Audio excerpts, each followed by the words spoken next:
তোকে কে কষ্ট দিচ্ছে আমাকে এসে বল, তোর উপর কে জুলুম করতেছে আমাকে একটু এসে বল না।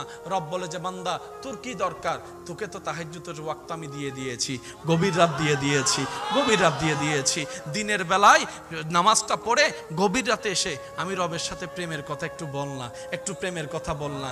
আমি গভীর রাতে তো আমি আল্লাহ ডাকতে থাকি, কার কি সমস্যা আছে বান্দা, আমি রবকে একবার বল, আমি রবকে একবার বল, আমি রবকে একবার ডেকে তো দেখ।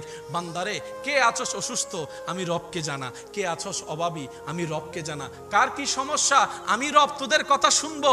রব ডাকতে থাকে, রব ডাকতে থাকে, আপনি আমি ঘুমাইতেই থাকি, ঘুমাইতেই থাকি, ঘুমাইতেই থাকি। রব ডাকতে থাকে, অভাবী কে আছো আমার কাছে আসো।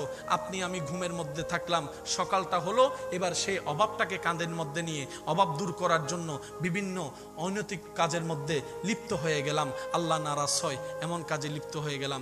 রব বলে যে একটু অপেক্ষা তো করতেই আমার জন্য। এই অপেক্ষাটার নামই হচ্ছে সবর, এই অপেক্ষার নামই হচ্ছে ধৈর্য।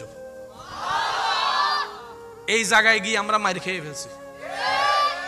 রব সবাইকে দিয়েছেন, দিচ্ছেন, দিবেন, মাঝে মধ্যে দিতে একটু লেট করে, দেরি করে কেন? আল্লাহ তুমি চাইলে তো দিতে পারো।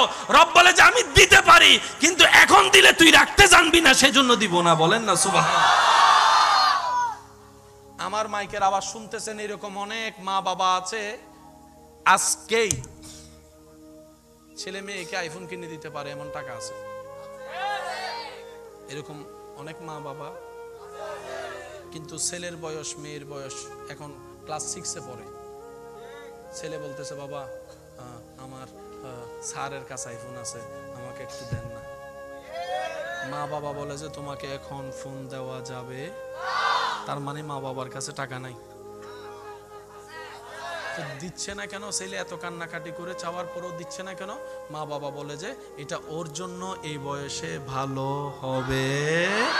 ঠিক তেমনি ভাবে রবও আমাদেরকে কিছু কিছু নিয়ামত দিতে একটু দেরি করে, যেন আমরা সেটাকে উপযুক্ত সময় পেতে পারি। ওই উপযুক্ত সময় আসা পর্যন্ত যেই অপেক্ষা করতে হয়, ওই অপেক্ষার নামেই হচ্ছে ধৈর্য ধরা, ওই অপেক্ষার নামেই হচ্ছে সবর করা।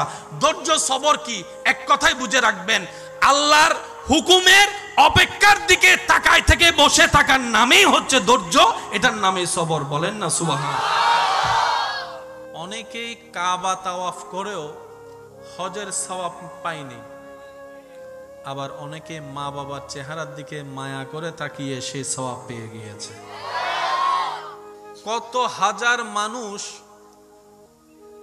চেষ্টার পর চেষ্টা করে জান্নাতের দরজা পর্যন্ত দেখবে না, আবার অনেক আল্লাহর সৌভাগ্যবান বান্দা এমন আছেন হবেন যাদেরকে আল্লাহ দয়া করে জান্নাত পর্যন্ত পৌঁছায় দিবেন।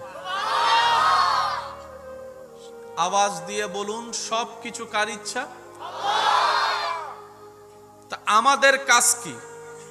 আমাদের কাজ হচ্ছে নিয়তকে পরিষ্কার রাখা, মনকে বড় রাখা, রবের দরবার থেকে আশা থেকে নিরাশা না হওয়া, দোয়ার পর দোয়া করা, ভিক্ষার পর ভিক্ষা চাওয়া। এখানে অনেক ভাইয়েরা আছেন কিংবা মাইকের আওয়াজ শুনছেন, বিজ্ঞান নিয়ে পড়ার স্বপ্ন থাকলেও যখন রসায়ন পদার্থর কাহিনী শুনছে ভয় আর সামনে যেতে পারে নাই। আল্লাহর কাছে আমরা প্রথমেই ভিক্ষার হাত ফরিয়াদ করবো, আল্লাহ যেন আমাদের জন্য সহজ করে দেন। কি বলেন আপনারা সবাই? সব কিছু বানালেন কে? সব কিছু সাজালেন কে? সব কিছু ডিজাইন করলেন কে? কোন আল্লাহ? একটু শুনবেন, যেই আল্লাহর সিদ্ধান্তে কোনো ভুল নাই। কোন আল্লাহ? যেই আল্লাহর প্ল্যানিং এ কোনো কমতি নাই। কোন আল্লাহ? যেই আল্লাহর ডিজাইনের মধ্যে বিন্দু পরিমাণ 19-20 নাই। সেজন্য আমরা যখন ঘর বানাই অনেক সময় দেওয়াল বাঁকা হলো আস্তর দিয়ে ফিনিশিং দিতে হয়, যদি আমি ভুল বলে না থাকি। যদি দেওয়াল কোন রকম 19-20 হয় আমরা আস্তর দিয়ে কি করি, এই ফিনিশিং করতে গিয়েও ফিনিশিং হয় না, এরকম হাজার দেওয়াল আছে। অথচ আল্লাহ আপনাকে দুইটা হাত দিয়েছেন, দুইটা হাত বরাবর মেজারমেন্ট। আল্লাহ আপনাকে দুইটা পা দিয়েছেন, পায়ের মেজারমেন্ট বরাবর। 1 ইঞ্চি তো দূরের কথা, এক সুতাও 19-20, বলেন 19-20। পাহাড় কেমন, যে জায়গায় যে পাহাড়টা যতটুক হওয়া দরকার সে জায়গার পাহাড় তেমন। হিমালয়ের পাহাড় আলাদা, বান্দরবনের পাহাড় আলাদা। আমাদের রব আসমানকে সাজালেন খুঁটি ছাড়া। আপনার আমার আমাদের রব সেই জমিনকে সাজালেন পানির উপরে। সেই জমিনের নড়াচড়া না করে যেন স্থির থাকে সেজন্য পাহাড় বসাই দিলেন। সেই জমিনে যারা বসবাস করবে প্রাণী জগতের জন্য যা দরকার সেই খাবারটা জমিনের ভিতর দিয়ে আল্লাহ চাষের মাধ্যমে তুলে দেন। বান্দার খাবারের রুচির তারতম্যকে আল্লাহ তাআলা নজরে রেখে বিভিন্ন সিজনে বিভিন্ন খাবার ফলের ব্যবস্থা করে দেন। সেই প্রাণী জগতের জন্য খাবারের যে ব্যবস্থা রব্বুল আলামিন সারা বিশ্ব জুড়ে কোনো না কোনো ভাবে সেই খাবারের ব্যবস্থা করে দিয়েছেন। সেই প্রাণী জগৎ বেঁচে থাকার জন্য যেই অক্সিজেনের দরকার রব্বুল আলামিন সেই পরিমাণের চাইতেও বেশি অক্সিজেন পৃথিবীর মধ্যে ব্যবস্থা করে দিয়েছেন। রব্বুল আলামিন ভালোই জানে কখন, কোথায়, কি কিভাবে দরকার।